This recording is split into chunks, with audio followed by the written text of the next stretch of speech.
और इस वक्त हमारी सहयोगी मीनाक्षी हमारे साथ में जुड़ चुके हैं। मीनाक्षी, जिस तरीके से बड़े आरोप बीजेपी ने लगाए हैं, जो जश्न यहां पर देखा गया गिरफ्तारी के बाद, शाहजहां शेख खां वो ये बता रहा था कि कैसे उसकी अवगत की जा रही है।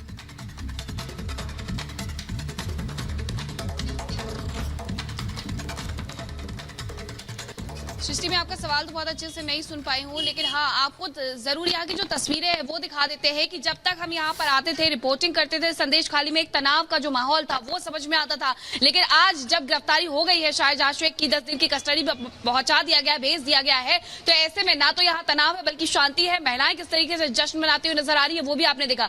ये बाजार पूरा बंद रहता था, लेकिन आज बाजार खुला हुआ है। हालांकि अब ये वक्त बाजार के बंद होने का है, शाम 4 बजे तक बाजार बंद होता है। लेकिन जब हमने संदेश खाली में एंट्री की तो यहाँ की फिजाओं में एक अलग ही सकारात्मक ऊर्जा महसूस हुई। यहाँ की जो महिलाएं थी वो खुश नजर आ रही थी, बच्चे जो है वो खेलते हुए नजर आ रहे थे, यहाँ से घूमते हुए निकल रहे थे, गाना गाते हुए निकल रहे थे। यानी कि कुल मिलाकर के जो खुशी का माहौल है वो देखने को मिल रहा है। और रिपब्लिक भारत भी लगातार यही सवाल उठा रहा है कि आखिरकार अगर शाहजहां शेख आरोपी है तो शाहजहां शेख के चेहरे पर वो हाव भाव क्यों नहीं दिखे, वो भाव भंगिमा क्यों नहीं दिखती है, वो जो एक बॉडी लैंग्वेज होता है आरोपी का वो नजर नहीं आता है। और ऐसे जो तमाम केस थे, जो तमाम आरोप महिलाओं के द्वारा लगाए गए थे, उसका क्या जिक्र हुआ भी है या नहीं हुआ है, क्योंकि धाराएं तो अच्छी खासी लगाई गई है, कई धाराएं लगाई गई है। लेकिन अब ये जो पूरा केस है वो बंगाल सीआईडी ने अपने हाथों में ले लिया है। भवानी भवन पहुंचा दिया गया है यहाँ पर शाहजहां शेख को, और वहां पर जाकर के पूछताछ होने वाली है। 10 दिन की पूछताछ में क्या कुछ निकल करके सामने आता है ये भी। और इसी बीच बड़ी खबर आपको बताएं, कलकत्ता हाईकोर्ट पहुंची है अब ईडी की टीम। शाहजहां की गिरफ्तारी को लेकर दरअसल यहां पर जो है वो याचिका है, सबूतों से छेड़छाड़ की गई है, ये ईडी का कहना है। ये बड़ी खबर आपको बताएं, कलकत्ता हाईकोर्ट जो है वो ईडी ने रुख किया है। शाहजहां की गिरफ्तारी को लेकर यहां पर याचिका दाखिल की गई है, सबूतों से छेड़छाड़ की गई है। ईडी की तरफ से अपनी याचिका में कहा गया है कि जो सबूत है उनके साथ छेड़छाड़ की गई। और अहम बात यह है कि अभी फिलहाल 10 दिनों की रिमांड पर शाहजहां को भेजा गया है। और वहीं इस पूरे प्रकरण के बीच में कलकत्ता हाईकोर्ट का रुख भी ईडी की तरफ से किया गया है। और ईडी की तरफ से याचिका यहां पर दाखिल की गई है शाहजहां गिरफ्तारी को लेकर। और साथ ही यह भी कहा गया याचिका में कि जो सबूत है उसके साथ भी जो छेड़छाड़ है वो यहां पर की गई है। तो ये बड़ी खबर आपको बता दें, जहां एक तरफ अब ईडी के अफसरों के साथ जिस तरीके से मारपीट हुई थी, जिस तरीके से हमला किया गया था, सीआईडी इस पूरे मामले की जांच करेगी। वहीं कलकत्ता हाईकोर्ट भी अब ईडी की टीम पहुंच गई है।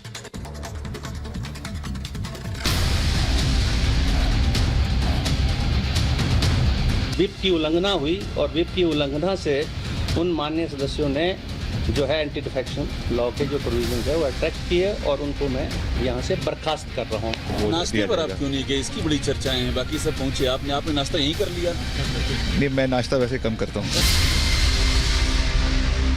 और अब बात करते हैं हिमाचल की सियासत की। आपको बता दें, पर्यवेक्षकों से मुलाकात करने के लिए विक्रमादित्य सिंह पहुंच चुके हैं। उनके साथ में प्रतिभा सिंह भी मौजूद है। जिस तरीके का सियासी संकट इस वक्त हिमाचल में सरकार में देखने को मिल रहा है, कल भी देर शाम आपने देखा कि विक्रमादित्य किस तरीके से मीडिया के सामने आए। उन्होंने कहा कि इस्तीफा अभी वापस नहीं लिया है, पहले आला कमान जवाब दे। और प्रतिभा सिंह भी इस मीटिंग में पहुंची हुई है, पर्यवेक्षक पहुंचे हैं, उनसे मुलाकात कर रहे हैं, बातचीत लगातार जारी है। और पहले भी विक्रमादित्य साफ ये बात कह चुके थे कि आला कमान के पाले में ही गेंद है, जो फैसला लेना है हम पूरी तरीके से उन तक अपनी बात पहुंचा चुके हैं। देखना यह होगा कि आला कमान क्या निर्णय लेता है। और ये तस्वीरें भी हम आपको दिखा रहे हैं, विक्रमादित्य सिंह पहुंचे हुए हैं पर्यवेक्षकों से मुलाकात करने के लिए, प्रतिभा सिंह भी वहां पर मौजूद है। ये तमाम जो तस्वीरें हैं उस मीटिंग की वो इस वक्त हम आपको दिखा रहे हैं। तो हिमाचल प्रदेश में सियासी संकट लगातार यहां बरकरार है, बैठकों का दौर जारी है।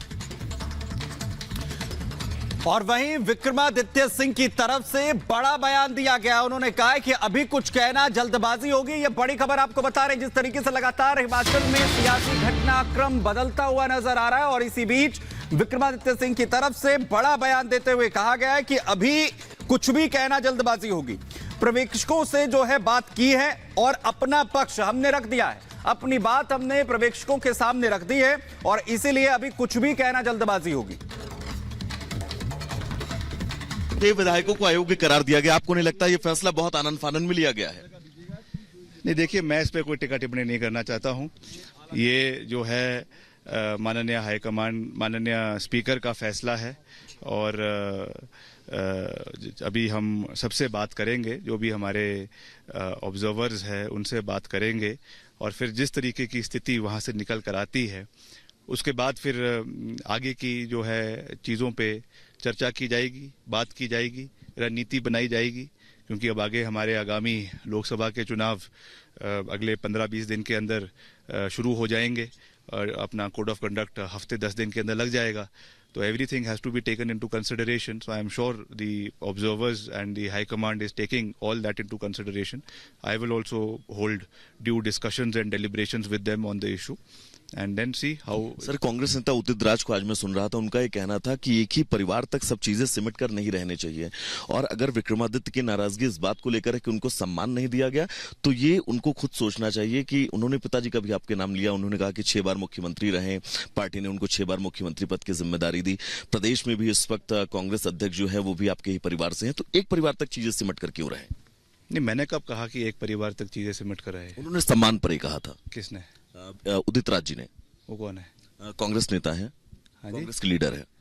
नहीं, हम नहीं कह रहे कि एक परिवार तक रहे, और ऐसा तो संभव भी नहीं है. ऐसा क्या संभव हो सकता है? लोकतंत्र में everybody has to be taken on board, everybody's views have to be taken on board, everybody's feelings have to be taken on board, and particularly people who represent a larger section of the society, their voices have to be heard. That is the principle of democracy. That is the principle of लोकतंत्र. तो उस तरीके से हमको जो है वो आगे बढ़ने की आवश्यकता है. और मैंने तो कुछ मुद्दे उठाए थे पिछले कल, और बड़े स्पष्ट तरीके से उठाए थे. हमारे ऑब्जर्वर्स आए हैं, उनके समक्ष मैंने उनको उठाया है. तो आज कल उस बात को उठाया था, उन्होंने कहा था कि हम इसके ऊपर मंथन करेंगे. तो इस वक्त 2 सहयोगी सुजाता वैभव हमारे साथ में जुड़ चुके हैं. सबसे पहले सुजाता का रुख कर लेते हैं. सुजाता, जिस तरीके से लगातार आप ये खबरें बता रही हैं और अभी जानकारी मिल रही है कि विक्रमादित्य भी इस मीटिंग में पहुंचे हुए हैं, क्या कोई निष्कर्ष, कोई हल आज निकल सकता है? देखिए, एक बात आपको समझनी होगी कि अगर विक्रमादित्य और उनकी माता जी प्रतिभा सिंह ये कहते हैं कि हम 1 साल से अपनी शिकायत दर्ज करवा रहे थे और आला कमान तक हम पहुंचे हैं, तो ये थोड़ा मुश्किल है कि वो 24 घंटे के अंदर अपना रुख बदल दे. अगर सभी लोगों को इतनी आसानी से ही मानना होता तो फिर ये जो तमाम चीजें हुई हैं उसकी जरूरत ही नहीं. पूरे संदेह के साथ कहा जा सकता है, बल्कि पुख्ता संदेह के साथ कहा जा सकता है कि शाहजहां शेख महफूज ठिकाने पर ममता सरकार की दामने रहमत में कहीं पर महफूज था, और अब उसे दोबारा हिफाजत देने के लिए, ताकि वह ईडी और सीबीआई के द्वारा गिरफ्तार न किया जा सके, वो पश्चिम बंगाल पुलिस की मेहमान नवाजी में चला गया है. यह मैं मेहमान नवाजी शब्द इसलिए प्रयोग कर रहा हूं, यदि आप लोगों ने तथाकथित गिरफ्तारी के समय उसकी भाव भंगिमा देखी हो, उसके चेहरे के भाव और बॉडी लैंग्वेज देखी हो, और पुलिस वालों की बॉडी लैंग्वेज देखी हो, क्या आपको लगता है कि जो कुछ बॉडी लैंग्वेज थी शाहजहां शेख की, वो किसी गुनहगार की थी या किसी अदाकार की लग रही थी? जिस स्टाइल से वो चल रहा है और जिस ढंग से पुलिस वाले उसके पीछे चल रहे हैं, तो ऐसा प्रतीत होता है कि जैसे पुराने जमाने में कहा जाता था ना कि बा अदब बा मुलायजा होशियार शाहजहां साहब जलवा अफरोज हो रहे हैं. कहीं से नहीं लग रहा था कि बेबसी जरा भी उसके चेहरे पे है, खौफ जरा भी उसके चेहरे पे है, गिरफ्तारी का कोई भाव उसके चेहरे पे है. ऐसा लग रहा था कि वो बाकायदा जलवा अफरोज हो रहे हैं. और उससे भी बड़ी बात, कभी पुलिस गिरफ्तार करती है तो आपने देखा है कि वो पुलिस आगे चलती है कि गिरफ्तार किया हुआ व्यक्ति आगे चलता है? पुलिस आगे चलती है.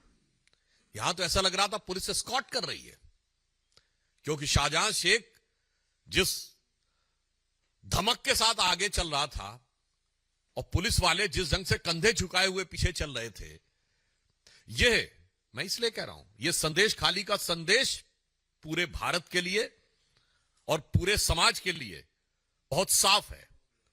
उससे बड़ी आपत्ति हमारा साफ साफ पूछना यह है कि जिसको ममता जी ने फ्लोर ऑफ द हाउस पे डिफेंड किया, वो अचानक पुलिस के द्वारा एक लीगल प्रोटेक्शन देने के लिए, यानी अभी तक उसे सेकुलर प्रोटेक्शन प्राप्त था, अब उसे लीगल प्रोटेक्शन प्राप्त हुआ है। हम बहुत स्पष्ट रूप से पूछना चाहते हैं कि तृणमूल कांग्रेस और इंडी गठबंधन दोनों जवाब दें कि शाहजहां शेख जो विक्ट्री साइन दिखा रहा था, इसका क्या मतलब है? किस बात की विक्ट्री? महिलाओं के ऊपर अत्याचार, दमन, उत्पीड़न, बलात्कार के द्वारा उनकी जमीनें कब्जे जाने को विजय बताना, यह वही बात है। महिलाओं पर यातना और अत्याचार को विजय का प्रतीक बनाना, यह मध्यकालीन मुगलिया मानसिकता का प्रतीक है। और 21वीं सदी में शाहजहां शेख और ममता बनर्जी की सरकार उसी को आज एक रूप में सामने दिखाई दे रही है।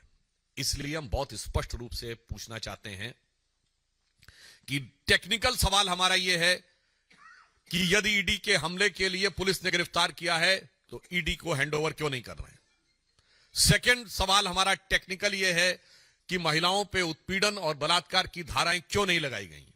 और तीसरा सवाल यह है कि जब कैमरे के सामने उसका इतना जलवा दिख रहा है तो जेल में वो किस जलाल के साथ रह रहा होगा या रहेगा, इसका हमें सहज अनुमान लगाया जा सकता है।